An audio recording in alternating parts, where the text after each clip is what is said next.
the day of the murder, police say Brunson met up with a married man she'd been seeing, Sultan Sharif. Strangely, he'd reached out to Brunson's mom a week earlier. He goes on to say, I want to be done messing with your daughter, but she's reaching out to my wife. Police didn't locate the two then, but hours later were called to an alley near Keefe and Palmer where Brunson had been tied, shot, and then set on fire. She was everything to me. Yo, YouTube, what's going on? Trey back again to hit y'all another video. Hope y'all are having a very great day. Hope y'all had a very great weekend also. My day is going absolutely magnificent. And big shout out to all the channel members, all subscribers of the Trey King Show family. And much love to each and every last one of you all. And you all, we have a story out of Wisconsin by way of Milwaukee. And big shout out to everybody in the great state of Wisconsin, everybody in the great city of Milwaukee. Now, this story right here shows you and illustrates why I tell you that you must be careful who you allow to come into your life. Because as you all may notice after all the stories I have done throughout the years, is that most of these people, 90% of them to be exact, get taken out, get killed by the people that they let come into their lives. It's no different than me or you. So that's why I tell you that all the time. But before I start the story, I want to send out a special shout out to the channel members and also to the subscribers of the Trey King Show family for sending me this story, because it's very sad what happened to this young lady. And also to the family and friends of Miss Kanaya Brunson, my condolences goes out to all of you all, because it's sad what happened to this young lady. Now, on the other hand, I have a few questions and hopefully I can get a few answers. And my main question is this right here. How did old face Sultan Sharif wind up with Miss Kanaya Brunson? That's what the hell I want to know right there. What did he say to her? What the hell did he do? But not only did Sultan Sharif ruin his life and also Kanaya Brunson's life, but he also took down his brother-in-law with him.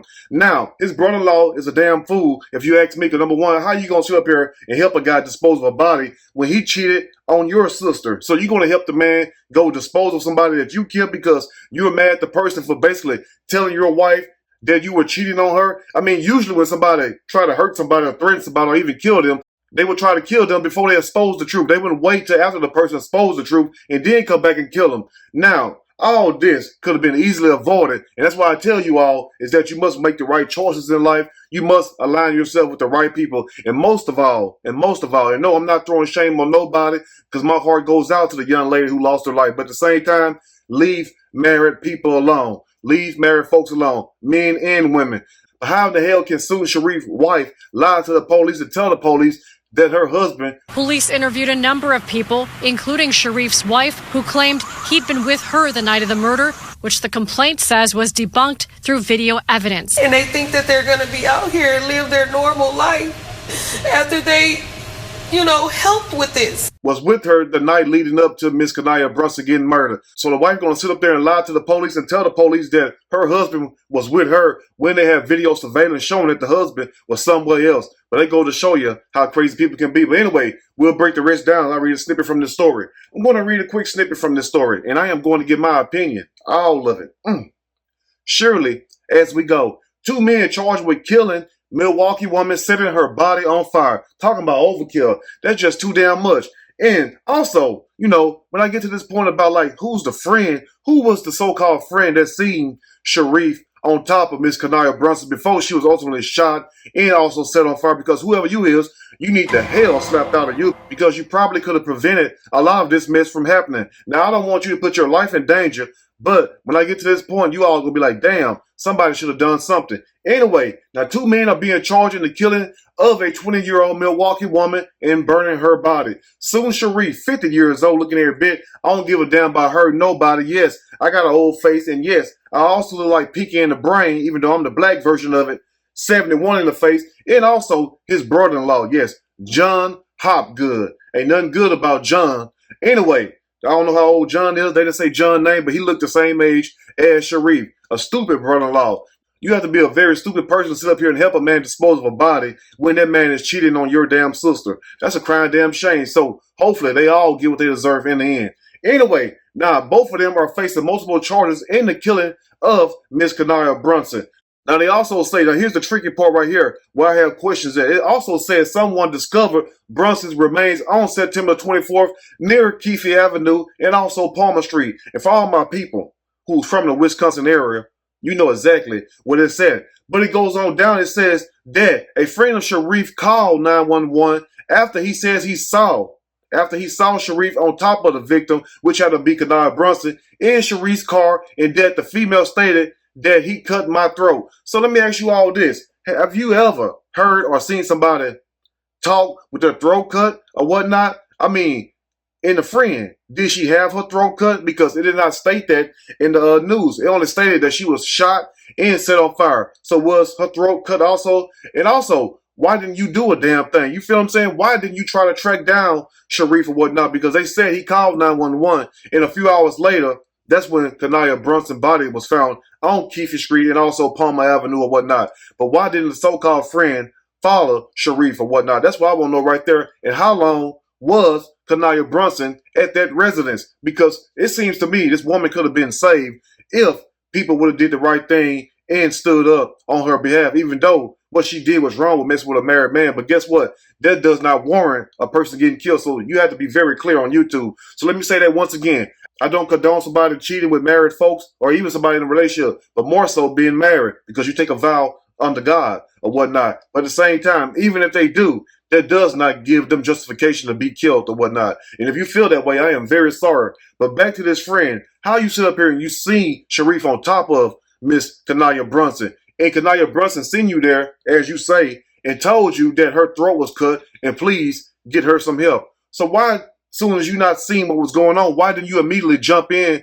And also, why didn't you call 911? Because some of y'all might be saying, well, Trey, he didn't want to get hurt. He didn't want to get stabbed. True enough, I understand that part. But why didn't you do more? Because it seemed to me you trying to make yourself in the clear when the picture shows clearly that you was right there while this woman was allegedly being attacked. So guess what? Her blood is on your hands also. Anyway, let's continue.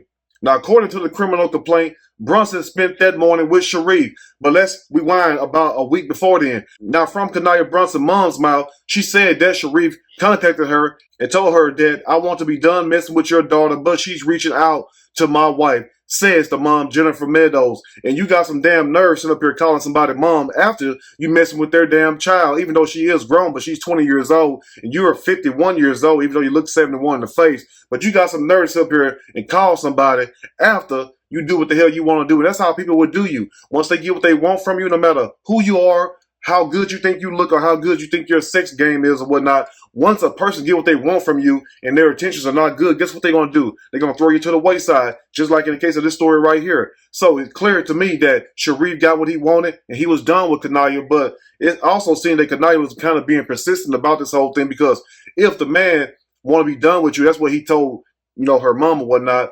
Why and how did y'all wind up together?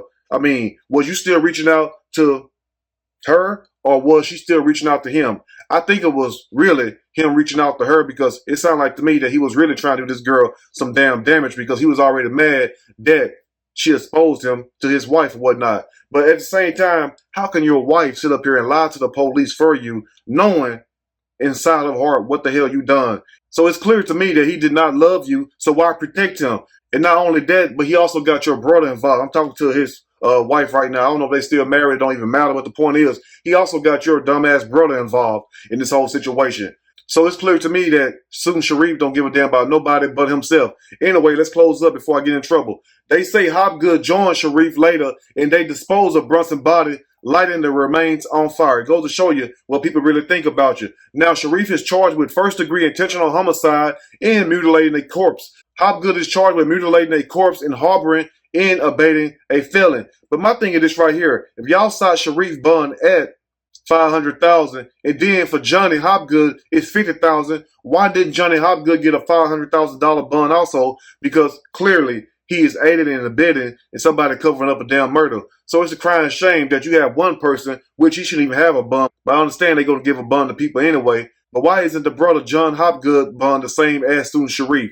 Because clearly both of them need to stay in jail, because if you dumb enough to sit up here, number one, and help somebody who's cheating on your sister and help them get rid of a dead body that they killed trying to cover up evidence and whatnot and being mad, you need to be locked up right along with them. But I'm going to leave you all with this right here, something for you to think about. Now, today is Halloween. True enough, you all know that, right? October 31st. You know people wear masks all throughout this day. But I want you to all know one thing. Tomorrow, people will still have a mask on. And guess what? The day after. Because as I told you all throughout the years, people wear masks even when it's not Halloween. So just because you see somebody's face on the outside does not mean that's how they really is on the inside. Look, You have to make good choices in life, and more than anything, respect people's vows. If you know a person is married, man or woman, leave that person alone. But in case you mess up, or in case you do what the hell you want to do, still, when the truth come out, do not hurt that person. Because guess what? You're going to lose in the end, because you're going to lose your freedom and probably your life. And the only person you're going to have to blame in the end is yourself. So make the right choices. Leave people alone. If a person want to be with you, if they're in a relationship with somebody, no matter if they're married or not, tell them to leave that person, and then you all can work it out. Anyway, you all let me know what you think about this story. If there's anything I may have missed or misinformed, which is not my true intent, please let me know in the comment section, or you can email me. We can talk about it more there. If you like the video, push that like button. If you like the video, subscribe to the channel. Become a channel member. Also, share the video with your family and friends. Till next time, you all stay blessed, and I'll see y'all soon on the next Trey King Show. And guess what? I'm out.